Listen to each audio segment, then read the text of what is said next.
I stood at the kitchen counter, a warm cup of tea in my hands, feeling the slight tremor in my fingers. I had only been living with Josh and Megan for 2 weeks, but already the house felt like a prison, not a home. The white walls, the sterile feel of everything from the polished floors to the perfectly organized kitchen, it all screamed of new beginnings and fresh starts, but not for me. No, for me, it was a reminder of how far I'd fallen. I never expected to be in this position, living with my son, feeling more like a guest than family. I had raised him. After all, I had taught him to ride a bike, attended every soccer game, wiped away his tears after his first heartbreak. I had given him everything, and yet here I was, standing in a house that didn't feel like mine, with a daughter-in-law who barely acknowledged me unless it was necessary. I glanced around the kitchen. It was pristine, like something out of a magazine, all sleek countertops and stainless steel appliances. The fridge was empty, aside from a few containers of leftovers and Megan's perfectly organized meal prep jars. It was the kind of house that felt too clean, too controlled. It didn't feel lived in. The hum of the fridge was the only sound that filled the silence. When I first moved in, I didn't complain. The guest suite they offered me was small, but I had learned long ago that beggars couldn't be choosers. It was the least I could do for Josh, who had just married Megan and was starting a family. I had my own room, a twin bed with a thin comforter, a half bath with no shower, and a small closet. It wasn't much, but I didn't need much. I was just happy to be close to my son again after James had passed. But as the days wore on, things started to change. It wasn't immediate. At first, Josh and Megan were kind. Megan made sure I had everything I needed, teaching me how to use the Wi-Fi thermostat, and Josh made me coffee every morning. We had dinner together once, just the three of us, sitting at the island in the kitchen, Megan smiling through the awkward silence. But it was all just a facade, a performance for the sake of politeness. By the second week, I started noticing things. Small, subtle things. Megan would make offhand comments to her friends when she thought I wasn't listening, saying she lived with 2 kids and a grandma. Josh would groan when I asked if I could put up a shelf in the laundry room. It was like they were trying to make me feel unwanted, as if I wasn't already acutely aware of my place in their lives. Then came the little changes. The upstairs fridge, which had previously been open for everyone, got a padlock. Megan said it was for meal prepping, but I knew better. She never used the downstairs fridge. Josh moved the modem to the upstairs office. The Wi-Fi would suddenly stop working for a few days at a time, and my Netflix account, something I had bought and paid for myself, stopped working for 3 days. Every time I called Josh to ask about it, he'd groan and say he'd fix it later. One night, I overheard Megan on the phone, in the kitchen. Her voice was low, but I could hear every word. "She's sweet, but we need our own life," she said. "This isn't sustainable. We can't keep living with her." I froze, standing just outside the kitchen doorway. I had thought it was just me feeling the tension, but hearing her words confirmed what I feared. I wasn't wanted here. I wasn't needed. "She won't leave if we keep being nice," Josh replied. "We've got to push her out without a fight." I swallowed hard, my hand tightening around the handle of the teacup in my grasp. I had raised him. I had loved him. And now he was planning on forcing me out of my own son's house. The betrayal stung deeper than I ever expected. I stayed quiet, my chest tightening as I listened to the rest of the conversation. Megan's voice became sharper, more determined. "She won't sign her share over unless she feels unwanted," she said. "Make it uncomfortable. She'll leave herself." The air felt suffocating as I stood frozen in the doorway. My son, my only son, was plotting to push me out of his life for the sake of convenience, for a nursery, for more space in their perfect home. The home that I had helped make possible with the money I had given him, the money from James's life insurance, the money I had handed over to ensure that Josh and Megan had their future secured. It was all coming back to me in a rush. The sacrifices I had made for my family, and now, here I was, reduced to nothing more than an obstacle in their way. That evening, I made chicken Alfredo, Josh's favorite dish, but neither of them came to the table. Megan claimed she had already eaten, and Josh mumbled something about work before disappearing upstairs. I ate alone, the food tasteless in my mouth as I thought about the years I had spent raising Josh, the soccer games, the school projects, the late-night talks when he was scared of the dark, the motherly love I had poured into him. And now, all of it was being tossed aside like it meant nothing. The next morning, I was washing strawberries in the kitchen when Megan walked in, arms crossed tightly over her chest. Her face was carefully blank, but I could see the coldness in her eyes. She had rehearsed this. "Linda," she said, her tone forced. "We think it's time you looked for something more permanent. Just your own space, for your comfort." Josh came in a moment later, sipping his coffee as if nothing was wrong. "We don't have space for you anymore, Mom," he said, his voice flat, almost clinical. "You need to go." I wiped my hands on the dish towel and turned to face them. My heart was pounding in my chest, but I forced a smile, calm and steady, masking the hurt beneath. "Okay," I said, my voice steady, though my insides were in turmoil. "I'll be out by tonight." Megan blinked, a little surprised by my calm response. Josh nodded like he had just completed a simple task at work. "Thanks, Mom," he said, turning away without so much as a glance. I went to my room and packed everything I had.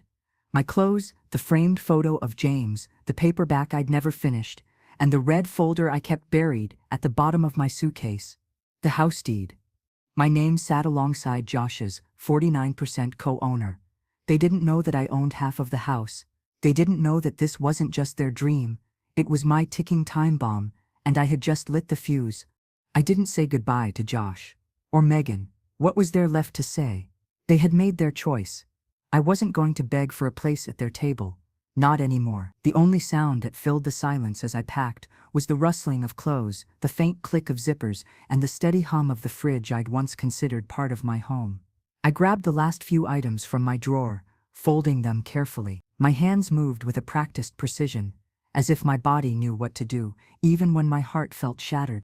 The red folder sat at the bottom of my suitcase, heavy with the knowledge that I was about to change everything. They thought they had pushed me out. They thought they had broken me, but they hadn't. They had underestimated me. They didn't know how much I still had left, how much I was capable. Once my things were packed, I took one last look at the room I had tried to make mine, the twin bed, the small bookshelf with a few of my favorite novels, the faded quilt that I had carried with me from my old bedroom. There was a time when I could have imagined myself growing old, in that room, a part of their lives, but now I saw it for what it was, a temporary place to sleep, nothing more, a mere pit stop in the long journey I was about to begin. I didn't need them. I didn't need their house, their promises, or their charity. I had survived worse. I had always found a way. With my suitcase in hand, I made my way down the stairs. The house felt quieter now, emptier. The air was thick with the unspoken, and I knew, deep down, that this wasn't just the end of a chapter, it was the end of an era. I didn't bother with the kitchen. I wasn't interested in one last meal, one last forced conversation. Instead, I grabbed my purse and made my way to the front door. As I opened it, I couldn't help but glance at the empty space in the hallway. The silence felt different now, heavier, but I couldn't dwell on it. Not now. The cab was waiting outside, parked just beyond the driveway. The driver barely glanced up as I climbed into the back seat, my suitcase settled beside me. I gave him the address of the motel I had already reserved a room in, a place I never thought I'd need, but one I had been prepared for just in case. A part of me knew that this day would come, and I had made sure to be ready. The ride was quiet, the streets of Charlotte slowly fading into the background. As I stared out the window, the city was still alive, bustling with people rushing to work, going about their days, but I was no longer a part of it. I was a ghost, an invisible woman, moving through the world without a trace. The weight of the red folder in my lap felt oddly comforting, like a shield I could hide behind. I arrived at the motel, a place that looked nothing like the home I had just left behind. The building was old, the parking lot cracked and weathered, but it was clean enough. The fluorescent lights flickered above me as I walked to the check-in desk. The woman behind the counter didn't smile, but she didn't seem to care much either. She handed me a key card and gestured toward the door to my room. The room itself was nothing special. Faded carpet, an old lamp that flickered when touched, a bed with stiff linens, the air smelled faintly of fried onions, and there was a low hum from the nearby vending machine. But it was mine. For now, it was all I needed. I sat on the edge of the bed, placing my suitcase on the floor beside me. I pulled out the red folder and stared at it for a moment, almost as if I could see the future written inside. But there was nothing to do but wait. The waiting was always the hardest part. That night, I couldn't sleep. I lay on my back, staring at the ceiling, my mind racing. There was so much I had to do, so many things I had yet to figure out. But for the first time in weeks, I felt a sense of peace, a quiet calm that had been absent from my life for too long. I wasn't fighting for space anymore. I wasn't begging for love. I was just existing. I didn't need their approval, their pity, or their forced kindness. I had my own strength. I had my own power, and I was about to take it back. The next morning, I found the motel's printer in the lobby and made 5 copies of the house deed. I took one for myself, one for the lawyer I would consult if things went further, and 3 in case anyone doubted my claim. I wasn't going to let them get away with it. I sat down at the small desk in my room, sipping coffee from a cracked mug as I reviewed the documents. Everything was in order. The paperwork, the signatures, the truth.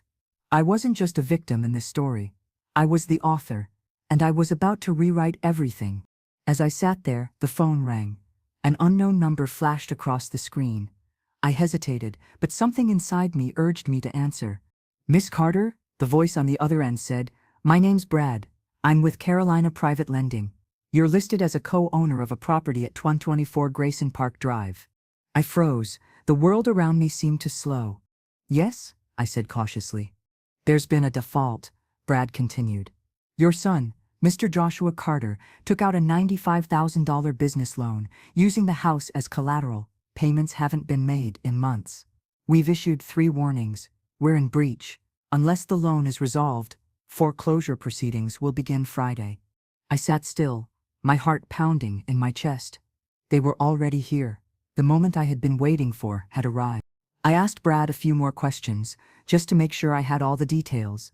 The loan had been taken out for a business venture Josh had started, a marketing startup that had failed just 3 months in. Megan either didn't know about the loan, or was pretending not to. I couldn't decide which one made me feel worse. Brad was polite but firm, his voice never wavering. "You can stop the foreclosure by paying off the loan, or you can release your claim and let the house go." I didn't respond immediately. Instead, I asked for the paperwork to be sent to me. When it arrived, I printed it out, took the blue pen from my bag, the same one I had used to sign Josh's first school permission slip, and signed my name slowly, deliberately, across every line. I was no longer the mother who sacrificed everything. I was a woman who was about to take back what was hers. The phone call from Brad had confirmed everything. I had waited for this moment, but now that it was here, I felt an unsettling calm wash over me. My hands were steady as I put the phone down, but my heart was heavy with the knowledge that the choice I had made, the decision to walk away from my son's life, was irreversible. I had been a mother for so many years, but I had never truly understood how much I had been used until now. All the sacrifices, the constant giving, the endless acts of love, they had been nothing but stepping stones to a door that had finally closed on me. It was hard to breathe, but I wasn't going to give in. I wasn't going to give them the satisfaction of seeing me break. So I did what I did best. I went about my day, silently, methodically, moving through the motions. The motel room felt smaller now, more confining, but it was mine. For the first time in years, I wasn't held hostage by anyone's expectations. I stood up and walked over to the small dresser where I had set my personal items. A few photos of James, a few postcards from places I had visited long ago. I picked up a picture of Josh from when he was a boy, grinning with a gap-toothed smile, his arms slung around my shoulders. That boy, the one who had loved me unconditionally, had turned into someone I barely recognized. I ran my fingers over the glass of the frame and felt the sting of tears threatening to fall. But I didn't let them. Not yet. I set the picture down and walked to the window, looking out at the motel parking lot. The cars were mostly empty, save for a few aging sedans and trucks, the kind that spoke of lives half-lived, people waiting for something that never came. I wasn't waiting anymore. I had taken control of the situation, and now it was just a matter of seeing it through. The papers were signed, the deed was now in my hands, my leverage, my power. If Josh wanted to fight me, if he thought he could manipulate me like he had done for years, he was gravely mistaken. This time, I wasn't going to cave in. I wasn't going to bend. I was done. The morning passed, slowly, the quiet stretching on for what seemed like forever. I didn't leave the room. I stayed inside, not because I was afraid to face the world, but because I was waiting for the inevitable. Josh would call again. Megan would try to manipulate me again, but this time, I would not give in. I was done playing the role of the mother who would bend for them. I was done being the sacrificial lamb. By mid-afternoon, my phone buzzed with a text message. It was from Josh. My heart skipped a beat, but I didn't react. I knew exactly what he was going to say. "Did you cancel something with the house? We just got a weird letter from a lender." I didn't answer. Instead, I stared at the message for a moment, my thumb hovering over the keyboard. The words were cold, accusatory. He wasn't asking if I was okay. He wasn't worried about me. He was worried about the house, about his money, about his future. I wasn't a person to him anymore. I was a means to an end. Another text followed, this one even more desperate. "There's a notice on the door. Call me." I still didn't answer. I didn't need to. The silence was the loudest response I could give. 2 hours later, Megan's name appeared on my screen. I took a deep breath before opening the message. "Linda, please, we're confused. Just tell us what's going on." I shook my head, a faint smile tugging at my lips. Confused? They had no idea what confusion was. No idea what it felt like to have your own blood betray you, to have the people you loved the most turn against you for the sake of their own convenience. No, they were not confused. They were scared, and they should be. I didn't respond to Megan, either. Instead, I pulled the red folder from my suitcase again and ran my hands over the papers. I felt a strange sense of finality as I looked at the signatures. This wasn't just about a house anymore. It was about everything that had led me here. All the years I had spent raising Josh, all the times I had put his needs before my own, all the nights I had stayed awake worrying about his future. This was my reckoning. That evening, I went for a walk. The night air was cool against my skin, and I wrapped my jacket tighter around my shoulders as I wandered aimlessly through the streets. There was a sense of freedom in the emptiness, in the space I had created for myself. The city lights twinkled in the distance, but they didn't seem as bright as they once had. Nothing felt the same anymore. As I walked, I thought about all the years I had spent giving and giving and giving, and I wondered how much of myself had I really lost in the process. How much of my identity had been wrapped up in being Josh's mother and being the one who always put everyone else's needs first. I realized, for the first time in years, that I didn't know, and that, in itself, was freeing. I had spent so long living for others that I had forgotten how to live for myself, but now, for the first time, I was learning how to do just that, and it was terrifying and exhilarating all at once. When I returned to the motel room, I sat on the edge of the bed, my thoughts swirling. My phone buzzed again, but I didn't bother to check it. I didn't need to hear from Josh or Megan anymore. The damage had been done. They had shown me who they were, and now it was time for me to show them who I was. The rest of the night passed in quiet solitude. I didn't cry. I didn't scream. I didn't even feel angry. I just felt calm. A deep, quiet calm that settled over me like a blanket, warm and comforting. It was the calm before the storm, the kind of peace that only comes after you've made a difficult decision, after you've finally taken control of your life. The days seemed to stretch on endlessly in the motel. Each morning, I awoke to the quiet hum of the air conditioner, the soft flicker of the fluorescent light above the bathroom mirror, the same dull routine, the same thoughts running through my mind. But there was a strange comfort in it now. The chaos of the house, the constant tension with Josh and Megan, had been replaced with a silence that allowed me to breathe. For the first time in years, I wasn't walking on eggshells. But the silence didn't last forever. By the third day, I received another call. I didn't even need to look at the screen to know who it was. It was Brad, the man from Carolina Private Lending. His voice was calm, professional, but there was an undercurrent of urgency in it. "Miss Carter," he said, "I just wanted to let you know that foreclosure proceedings will begin Friday morning. I understand you've already signed the release, but we just wanted to confirm your position."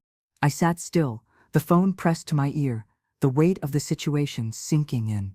I had done it. I had taken control of the house, and now it was slipping from their hands. But as the finality of it all settled in, I realized something. I was still waiting for them to fight back. Josh hadn't called. Megan hadn't texted. They were silent, and that silence was deafening. I didn't know if they were too proud to reach out or if they were simply waiting for the storm to pass. But I knew one thing: they would never see me coming. I hung up with Brad and stood up from the bed. The room felt stifling now. It was as if I could no longer breathe in the stillness. I needed to get out, to stretch my legs and remind myself that I wasn't a prisoner to their game. I grabbed my coat and headed out the door, walking down the narrow hallway to the exit. The parking lot was empty, save for a few cars. I noticed a small park across the street, a patch of green that seemed out of place in the midst of the concrete jungle. I made my way toward it, the brisk air brushing against my face. The walk felt like freedom. As I crossed the street, I looked around. The city was alive, but it felt like I was moving in slow motion, as though the world had sped up and left me behind. I couldn't help but wonder where Josh and Megan were now. Were they fighting? Were they trying to figure out a way to fix everything? To undo the mess they had made? Or had they already given up? I walked through the park, my boots crunching on the gravel path, as I moved past the swings and the empty benches. The place was eerily quiet, the trees casting long shadows on the ground. I took a deep breath and let the fresh air fill my lungs. The park felt like a sanctuary, a brief escape from the storm that was still brewing in my life. I found a bench near the edge of the park, sat down and pulled my coat tighter around me. The quiet was soothing, but my mind was racing. Josh, Megan, what had happened to them? I thought I knew them both, but now, I wasn't so sure. They had taken everything from me: the house, my peace of mind, my sense of belonging. But what had they really lost? They still had each other. They still had their future, their family, their dreams. And I had nothing but the pieces of a life that had been broken long ago. I pulled the red folder from my bag and opened it again, staring at the house deed. The reality of it hit me like a ton of bricks. I had just signed away part of their lives. They had no idea what I was about to do next. I had the power now, and it was time to use it. I closed the folder and put it back in my bag. The sun was beginning to set, casting a golden glow over the park. I took one last look around before standing up. There was no going back now. I had crossed the point of no return, and in a strange way, I felt stronger than I had in years. The days that followed were filled with a steady sense of anticipation. Each morning I would wake up in the quiet motel room, the silence only broken by the low hum of the air conditioning. I had settled into a routine of sorts: coffee, a short walk around the block, some time spent reflecting on my next move. But despite the calmness that had settled over me, I could feel the storm brewing on the horizon. The phone calls, the texts, the letters, they would come soon enough. I had expected Josh to reach out sooner, to try and salvage something from this mess. But instead, I heard nothing. There was an emptiness in his silence that gnawed at me. Was he too proud to admit what he had done? Or was he simply waiting for me to cave in, as he had always expected me to do? I sat at the small motel desk, the red folder in front of me, my hands trembling as I opened it again. I had read the deed so many times over the past few days, but now, it felt different. This wasn't just a piece of paper anymore, it was the key to everything. I could feel the weight of it, the power it gave me, and for the first time, I wasn't afraid to use it. There were moments in life when you had to decide whether you were going to be a victim or a survivor. I had been both. I had been a victim to their manipulation, their deceit, their betrayal. But now I was a survivor. I had fought my way through years of emotional turmoil and uncertainty, and I wasn't about to let them push me into submission again. Not when I had the power to take control. I stood up and walked over to the window. The sun was just beginning to set, casting an orange glow over the city. The view wasn't much, just the busy streets and a few scattered buildings. But in that moment, it felt like the entire world was waiting for me to make my next move. I knew what I had to do. The first step was to stop waiting for them to reach out. I couldn't keep sitting in this motel room, hoping they would come to their senses. I had to take the initiative. I had to force their hand. I grabbed my purse and walked out of the room, determination in my steps. It wasn't time to confront them yet, not face to face. That would come later.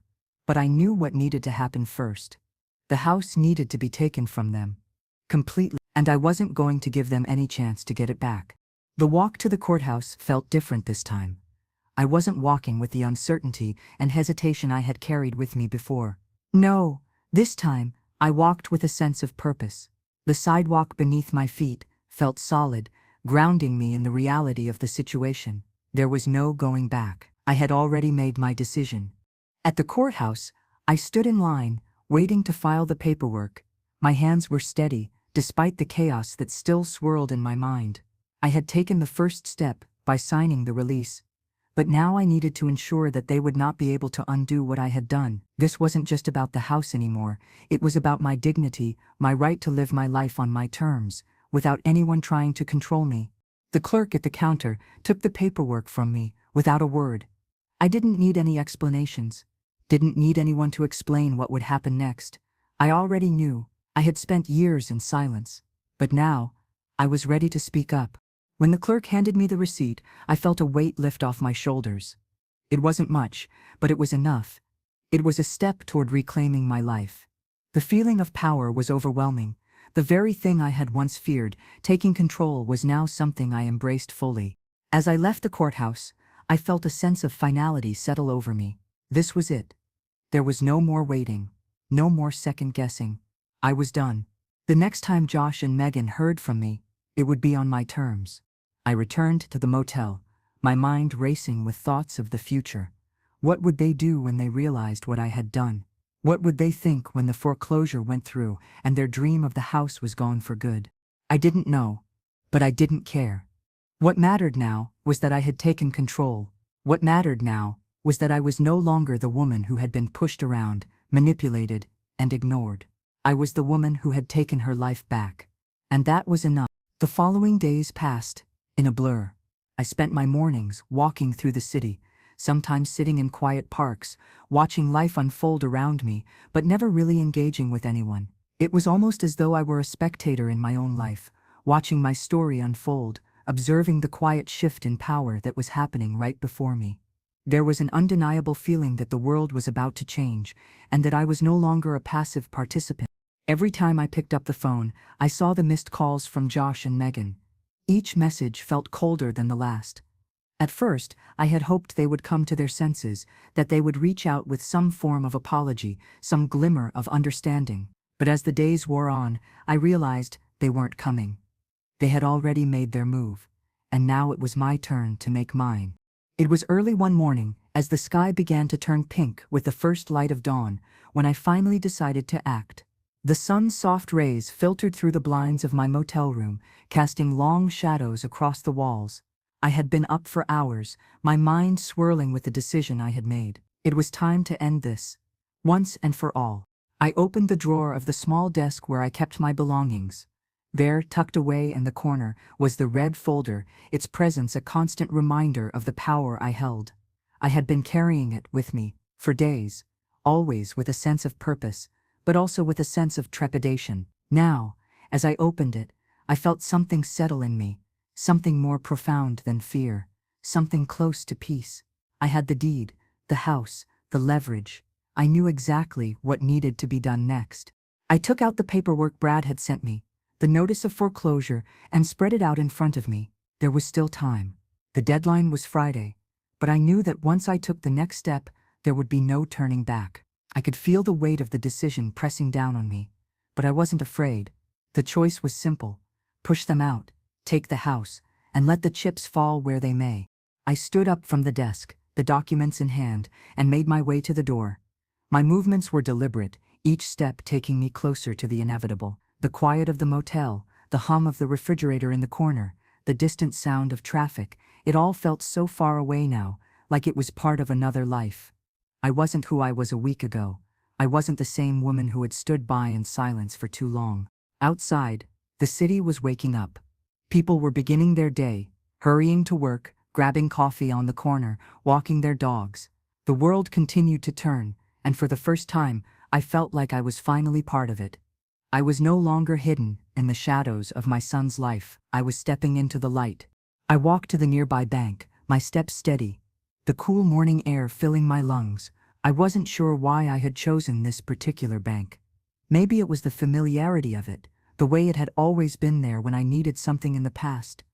I knew that this would be the final piece of the puzzle. Once the papers were filed, once the foreclosure was complete, there would be no turning back. Inside, I approached the teller, a young woman with short black hair and sharp features.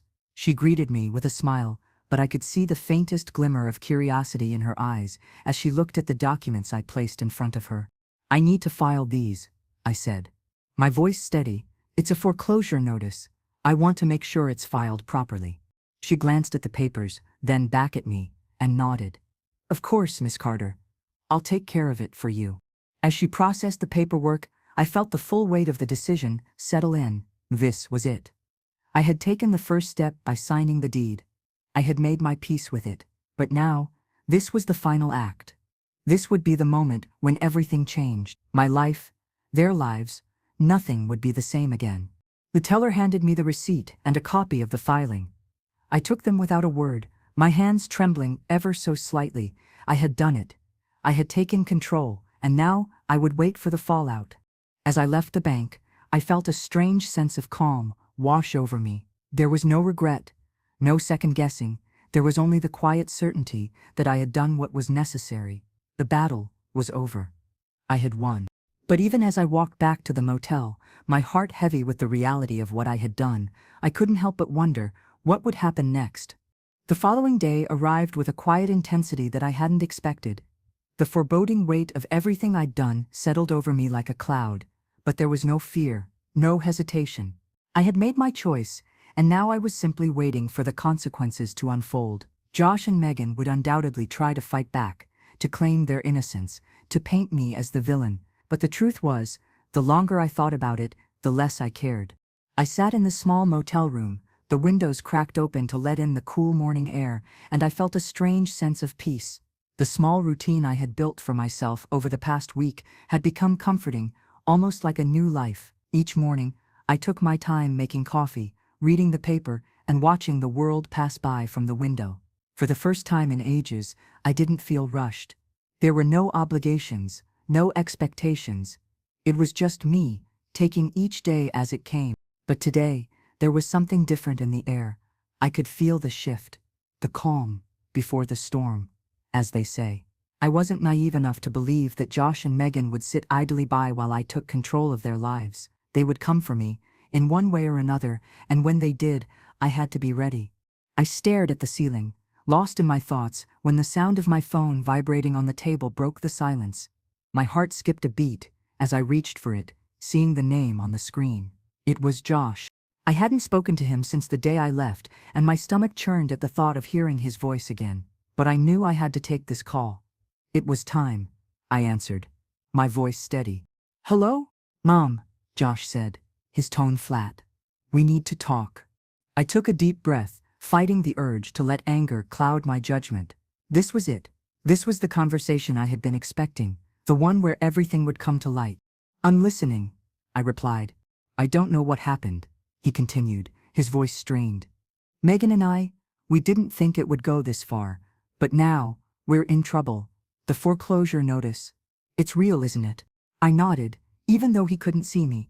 "Yes, Josh, it's real. You signed away your claim when you took out that loan without telling me. I'm not the one who put you in this position. You did."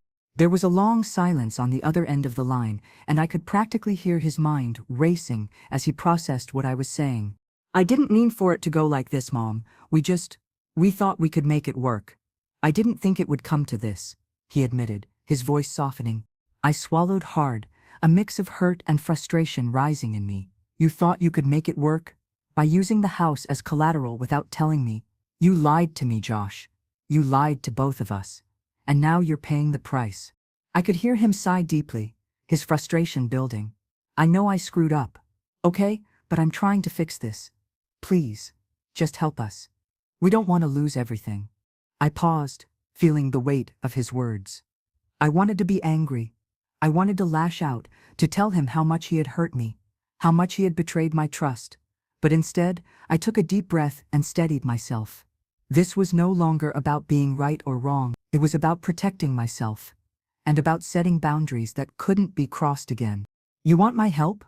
I asked, my voice calm but firm. Then you have to earn it, Josh. I'm not going to rescue you. You need to face the consequences of your actions. And that means you and Megan need to figure this out without trying to manipulate me into stepping in. There was another long pause, and for the first time, I heard a hint of desperation in his voice. Mom, I don't know how we can fix this, but I'll do whatever it takes. Please, just don't walk away from us completely. I stood up and walked to the window, staring out at the bustling city below. It was hard to ignore the flood of memories that washed over me. Memories of when he was just a boy, of all the sacrifices I had made for him and his future. But now, all of that felt irrelevant. It was too late for apologies, too late for empty promises. The damage had been done. I'm not walking away, I said softly, my words carrying a weight of finality, but I'm not coming back. Either. Not unless you prove to me that you're willing to take responsibility for your actions. This is your life now, Josh. You have to fix it. Not me. I hung up the phone, without another word, feeling an odd sense of closure. For so long, I had been the one to pick up the pieces, to carry the burden of their mistakes, but not anymore. I had made my decision, and now I had to live with it. They would have to face the consequences, just as I had done. The days after my conversation with Josh felt like a strange limbo. The world outside continued on, as if nothing had changed, but within me, everything was different. I had made my decision, had drawn the line, and now I was standing on the other side of it. There was no going back. I no longer cared about their apologies, their pleas for forgiveness. It was clear to me now, they had shown their true colors, and that was something I could no longer ignore. The phone didn't ring again, for 2 days. The silence between me and my son was deafening. But I couldn't bring myself to care. It was almost as if I had already mourned the loss of that relationship. As if the bond that once existed between us had already been severed in my heart. The reality of it was sinking in more with each passing day. Josh and Megan would have to figure out their lives without me, and that was how it had to be. It was on the 3rd day that the first message came through. It was a text, simple and cold. We've decided to move out of the house. It's all falling apart, and we're done. You were right about everything. We can't fix this. The words on the screen blurred for a moment as I stared at them, the weight of their finality pressing down on me.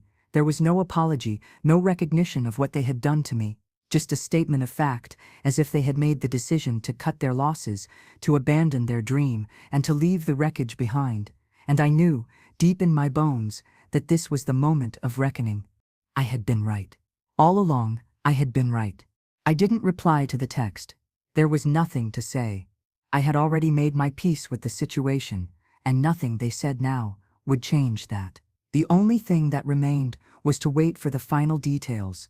The house, the foreclosure, the end of everything they had taken from me. The quiet, determined silence that had once been my greatest weakness had now become my greatest strength.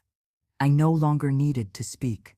My actions, the choices I had made, had already said everything that needed to be said.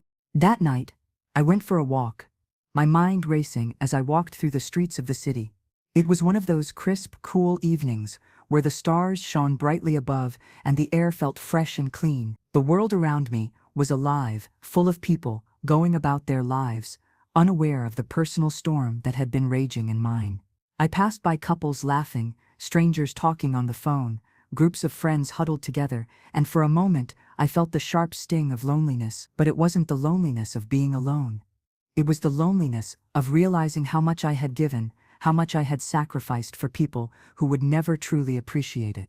I stopped at the edge of a park where the streetlights cast long shadows on the ground. The sound of distant traffic was the only noise that reached me. The stillness of the park, the quiet hum of the city beyond, matched the stillness I was beginning to feel inside. It was as if everything had finally settled. The chaos of the past few weeks, the confusion, the anger, it was all gone, replaced by something new, something peaceful. As I stood there, looking out at the park, I realized that this was it. This was the moment I had been waiting for. Not the confrontation with Josh or Megan, not the endless battles that I had fought for years. No, this moment was the quiet acceptance of what had to be. This was my life now, and I had to learn to live with it, to accept the consequences of my actions. I took a deep breath, feeling the cool air fill my lungs. I wasn't angry anymore. I wasn't sad, either. I had shed those emotions, like an old skin. What I felt now was something far deeper, something that had been buried beneath years of sacrifice and pain, a sense of relief. For the first time in a long time, I could breathe freely. I turned and made my way back to the motel, my steps light and steady. The city was still buzzing with life, but I was at peace. I had no idea what would happen next, but I knew one thing. I would face it head on. I wouldn't run. I wouldn't hide. I had taken control of my life, and now I was going to live it, no matter what it took. As I reached the door to my room, I heard my phone buzz again. A new message from Josh. I almost didn't want to look at it, afraid of what it might say, but something inside me urged me to open it, and so I did.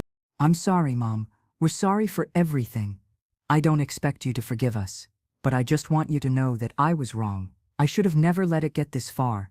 Please, don't give up on me." The words hit me like a punch to the gut.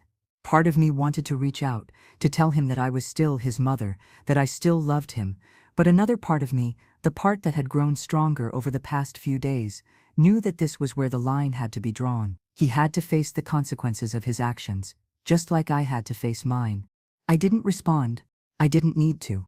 The silence spoke louder than any words could. The silence between us stretched into an uncomfortable distance, but I wasn't angry anymore. I had spent so many years angry, fighting to be seen, to be heard, to be valued. But now, in the quiet of my own space, I realized that the fight had never been for me. It had always been for them. For Josh, for Megan. I had fought for their happiness, their future, and in doing so, I had lost myself. The truth was painful, but it was also liberating. As the days went by, I started to see it clearly. I had been trapped in a cycle, thinking I needed to prove myself, thinking I needed to sacrifice for them, thinking I needed their love in return. But love wasn't something you could demand. It wasn't something you could buy or force. It had to be earned, and it had to be given freely. I hadn't seen that before, but now, I did. The morning after I received Josh's text, I woke up with a quiet resolve. The weight of my decision didn't feel as heavy anymore. I had already done what I needed to do, and now it was time to let go. Let go of the guilt, the regret, and the expectations that had plagued me for years. I wasn't responsible for their choices anymore. I wasn't responsible for their happiness. I stood in front of the mirror, the soft light of the morning spilling through the window and casting a gentle glow on my face. I looked at myself, really looked, and for the first time in a long while, I saw the woman I had once been, the woman who was strong, independent, and capable, the woman who had a life to live. I had been so focused on the role of mother, of caretaker, of provider, that I had forgotten who I was beyond those titles. I had forgotten that I was a person, with my own needs, my own dreams, my own desires, and now I was reclaiming that person. I wasn't going to let anyone, least of all Josh or Megan, define me anymore. I gathered my things, simple, practical things, and packed them into my suitcase. It was a small, quiet ritual, but it felt significant. Each item was a piece of my old life, a life that was no longer relevant. As I zipped up the suitcase, I took a deep breath. I wasn't leaving behind just the motel room. I was leaving behind the past, the pain and the expectations that had shaped me for so long. I was stepping into something new, something that was mine. The door to the room creaked as I opened it, and I stepped out into the hallway, my steps light but determined. There was no more looking back, no more wondering if I had made the right choice. I had made it. And now, I was free. I checked out of the motel, paying the remaining balance with a sense of finality. It was a small gesture, but it felt like the last tie to the life I had been leading for the past several weeks. The man behind the counter gave me a polite nod, but I didn't engage. There was no need to explain, no need to justify myself. This was my life, and I wasn't asking for permission. As I walked out of the motel and onto the street, I felt the weight of the world lift off my shoulders. The air was crisp, the city alive with the sounds of morning activity, but I wasn't lost in the hustle and bustle. I was in control now. The streets, the people, the noise, they were all part of the world I was entering, but I wasn't a part of it anymore, at least not in the same way. I had made my peace, and now I had to decide what came next.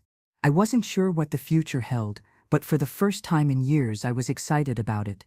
There were no more obligations, no more sacrifices, no more playing the role of the martyr. It was just me now, and the world was wide open. I found a small cafe down the street and stepped inside. The warmth from the coffee shop embraced me, and the rich aroma of freshly brewed coffee filled the air. I sat at a corner table, watching the world go by through the window. People walked by, busy with their lives, unaware of the quiet revolution that had taken place in my own heart. I ordered a coffee, savoring the warmth as I took the first sip. For the first time in ages, the simple act of drinking coffee felt like an act of defiance. I wasn't just going through the motions anymore. I was living. The waiter brought my coffee and offered a polite smile before moving on to the next table. I returned the smile, but I didn't engage. This wasn't the time for small talk. I wasn't here to explain myself to anyone. I was here for me, and that was enough. The phone vibrated in my pocket again, pulling me out of my thoughts. I reached for it, hesitated for a moment, and then looked at the screen. It was another message from Josh. I know you're probably done with us, but I just want to say, I'm trying. I don't know what else to say. I didn't reply. It wasn't that I didn't care. I did. I always would.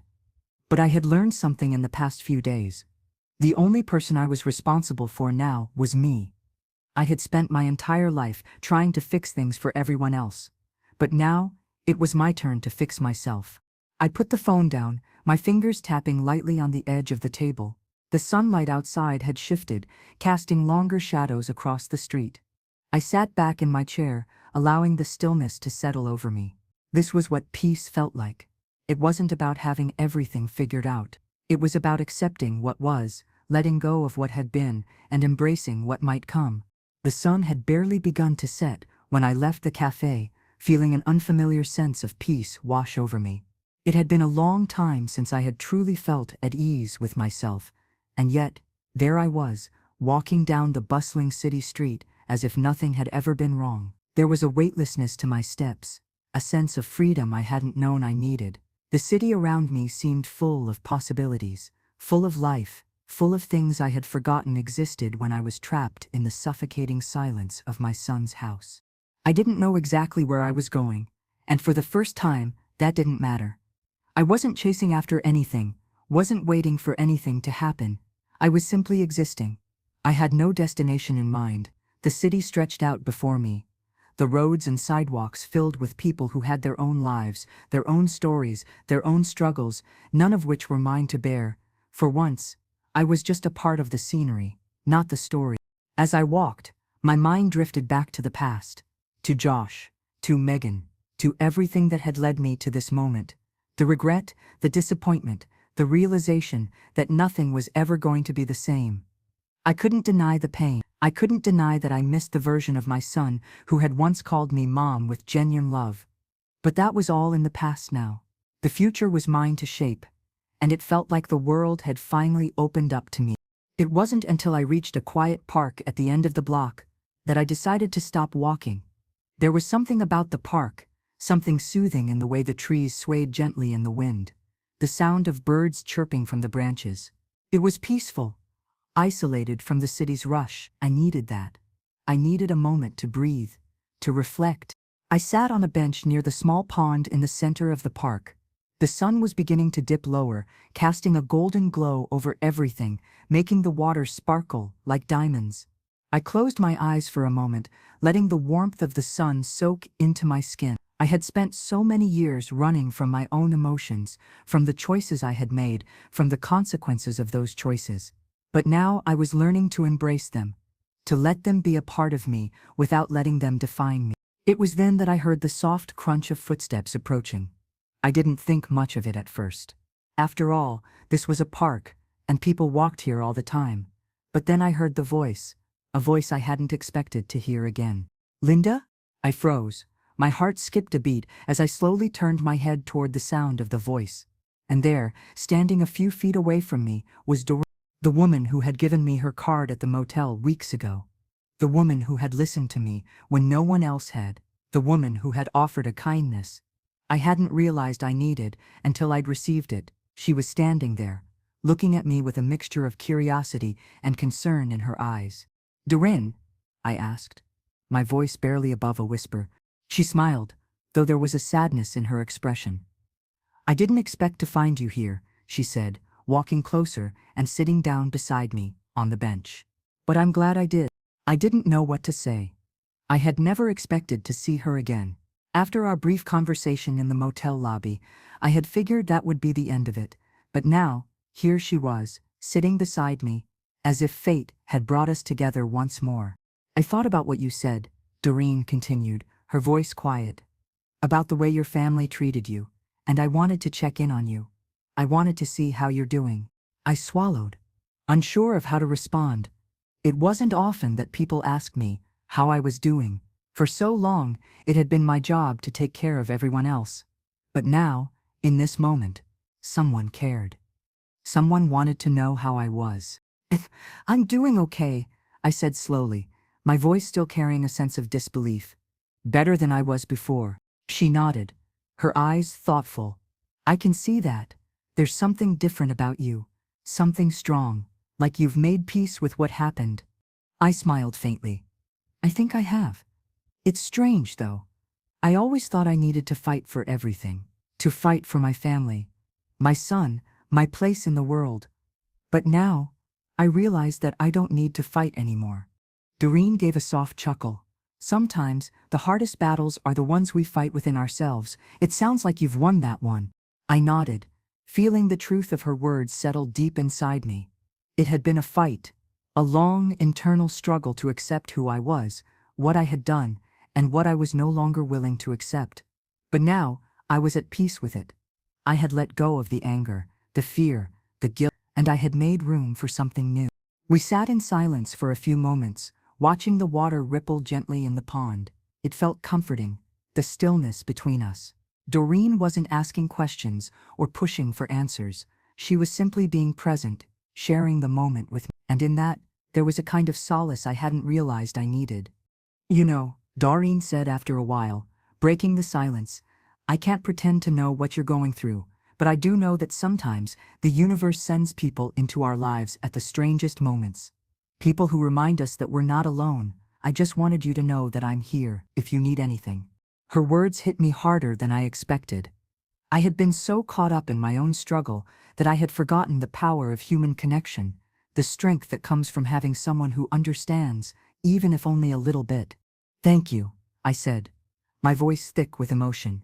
"You don't know how much that means to me." Doreen smiled again, and for the first time in weeks, I felt the walls I had built around my heart begin to crack. I wasn't alone. I hadn't been abandoned. There were still people in this world who cared, and that was enough to keep me moving forward. The days after my encounter with Doreen passed slowly, but there was a strange sense of calm that followed me. Her words, her kindness, had made a difference.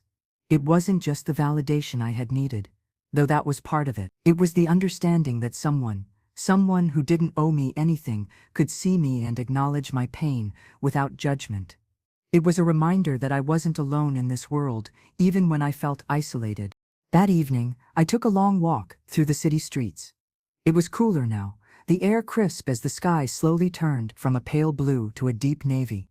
The streetlights flickered on, casting long shadows across the sidewalk, and I found myself walking aimlessly, my thoughts still swirling around the conversation with Doreen. As I passed by the bookstore on the corner, something caught my eye, an old sign that read, "Local Authors Wanted." I paused for a moment staring at the sign, and then pushed open the door. The smell of old paper and ink immediately filled my senses, and for a brief moment I was transported back to a time when I used to write, when I used to dream. I hadn't written anything in years. The demands of life, of family, of my role as a mother and caretaker had swallowed up all the quiet time I once had. But now, I had the time, the space, and maybe, just maybe, I had the courage to pick up the pen again. The shop was small, but it felt welcoming. A few customers were scattered around, browsing the shelves, but there was a quiet peace here that reminded me of a time when I felt more connected to myself, before the chaos of family life had swept me away. I wandered through the aisles, my fingers brushing the spines of books, reading titles that had once captured my attention. I stopped at a shelf, filled with memoirs, picking up a few books and flipping through the pages. Each one seemed to tell a story of resilience, of overcoming obstacles, of finding peace after turmoil. It was as if the universe was reminding me that this journey I was on wasn't just mine. It was shared by so many others. I walked up to the counter, holding a book in my hands. The woman behind the register, an older woman with glasses perched on the tip of her nose, smiled as she rang up my purchase. "Would you be interested in submitting your own work?" she asked, her voice kind. "We're always looking for new voices. Local authors are the heart of this community." The question caught me off guard, and for a moment I just stared at her, unsure of how to respond. But then something stirred inside me. I thought about the years I had spent nurturing others, my son, my family, and how I had forgotten to nurture myself. Forgotten to write, forgotten to dream. I think I might have something to share," I said, my voice tentative but gaining strength. "I used to write a long time ago. Maybe it's time to start again." She smiled warmly. "We would love to read what you have." I left the bookstore that night with a small notebook in hand. The idea of writing something again, making my heart race with anticipation. The idea of sharing my story, of putting it out into the world, vulnerable, raw, honest, was both terrifying and liberating. I didn't know where I would start, but I knew I had to begin somewhere. The thought of writing brought with it a new sense of purpose. I wasn't just reclaiming my space in my own life. I was also reclaiming a piece of myself that I had buried for far too long. The future wasn't just about what I had left behind. It was also about what I could create moving forward. The next few days were spent finding that old rhythm. I would wake early, the sun barely peeking over the horizon, and sit in the quiet of the morning with my notebook. I wrote whatever came to me, memories, thoughts, emotion. There was no structure at first, just the catharsis of getting it all down. I wrote about Josh, about the years I spent sacrificing for him, and about how I had finally learned to let go. I wrote about my own fears and the quiet strength I had found in the face of betrayal. By the end of the week, I had a small stack of pages, disjointed, yes, but full of raw emotion. And as I looked at the words I had written, I realized something. It didn't matter if they were perfect. It didn't matter if anyone else read them. What mattered was that I had done it. I had shared my story with no apologies and no excuses. I sent the first few pages to the bookstore, unsure of what to expect. But that afternoon, as I sipped my coffee in the motel room, I received an email. "We'd love to feature your story. Please come in whenever you're ready." My heart skipped a beat. I couldn't believe it. It was the first sign that I was on the right path, that I had made the right choice to stop hiding, to stop silencing myself. That afternoon, I visited the bookstore again. I felt different now. I wasn't the woman who had walked in a few days ago, unsure and searching for answers. I was the woman who had found something new, something precious, in the midst of all the chaos. The woman behind the counter greeted me with a warm smile as I walked in. She gestured to a chair beside her. "We've got a lot of people interested in your work," she said, her tone filled with encouragement. "It's really powerful stuff. You're an inspiration." I sat there, listening as she told me about the process, about how they planned to feature my writing in an upcoming publication. It wasn't a huge step, but it felt like the start of something bigger, something that was mine. For the first time in a long time, I felt like I had a purpose beyond the roles I had played for so many years. I wasn't just someone's mother, someone's caretaker. I was someone who had something to say, and that was enough. The following weeks blurred by in a cascade of new beginnings. The days were no longer just a series of monotonous routines. They had become filled with small victories, each one building on the last. It felt as though the weight of years had been lifted, replaced by the sense of lightness I hadn't felt in so long. I had my mornings now, my quiet moments, with my notebook. And as the weeks turned into a month, I found myself walking through the city with a sense of purpose I had never known before. The email from the bookstore had sparked something inside me. A desire to finally share my story, not just with the few people I trusted, but with the world. What had once seemed like an impossible task, the idea of opening myself up to strangers through my words, was now a thrilling prospect. I had written and rewritten the pages I had sent them, shaping them with the same care I had once used to tend to my family. It wasn't just about writing anymore. It was about reclaiming my voice. It was about letting go of the years spent silencing myself in order to please others. Each morning, I would sit by the window in the small rented apartment I had found, coffee in hand, the sunlight pouring in through the glass. The city outside had become familiar to me now. The sounds, the rhythms, the hurried footsteps of passers-by, they were no longer background noise. They were the soundtrack to my new life.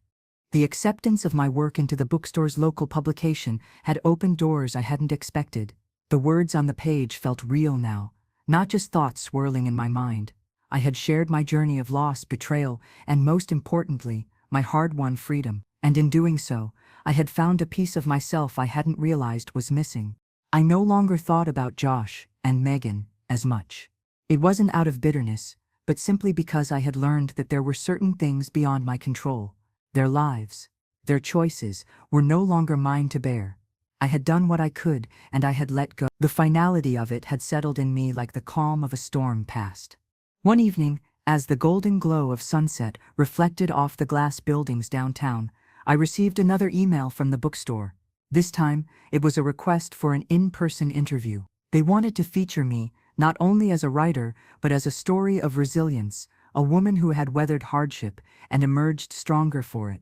I sat at the small kitchen table, reading the email over and over again.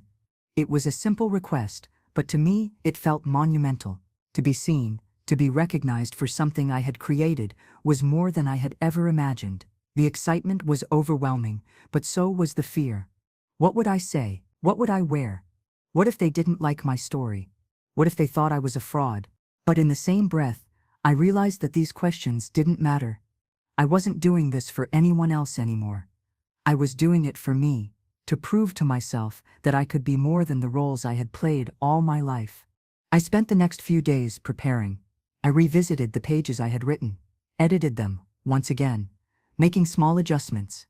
I thought about the woman I had become, the woman who had found herself again after so many years of losing herself in others.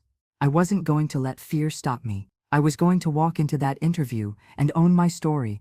On the day of the interview, I woke early, taking extra care with my appearance. I chose a simple outfit, dark blue pants, a soft white blouse, and a navy cardigan. I stood in front of the mirror, adjusting the collar of my shirt and smoothing the fabric. For the first time in years, I felt like I was presenting the real me, not the version of me I had pretended to be for the sake of others. When I arrived at the bookstore, I was greeted by the same woman who had first welcomed me months ago. Her name was Clara, and she led me to a small corner of the shop where a few chairs were set up, along with a microphone and a camera. "This is going to be easy," Clara said, her tone warm and reassuring. "We just want to hear your story. No pressure, okay?"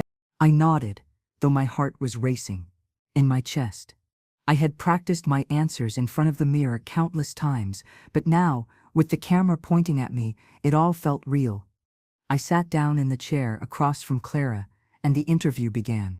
She started by asking me about my writing process, how I had come to write about my life, and the experiences that had shaped me. As I spoke, I could feel myself opening up, the words flowing more freely than I had expected. I told her about the years of sacrifice, the pain of losing my son, and the quiet strength I had found within myself. I spoke about the moment I had decided to take control of my life, to stop living for others, and to start living for me. With every word, I could feel the weight of the past lifting off my shoulders. It wasn't just about telling my story anymore, it was about owning it. It was about standing in front of the world and saying, "This is who I am, take it or leave it." After the interview ended, Clara smiled warmly at me. "That was beautiful," she said.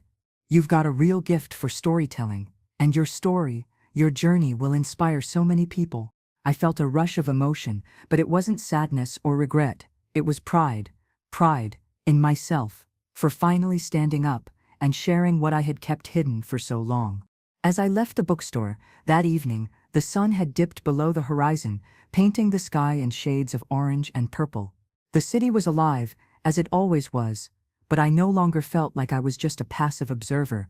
I was a part of it now, a part of something bigger than myself. For the first time in a long time, I felt truly free.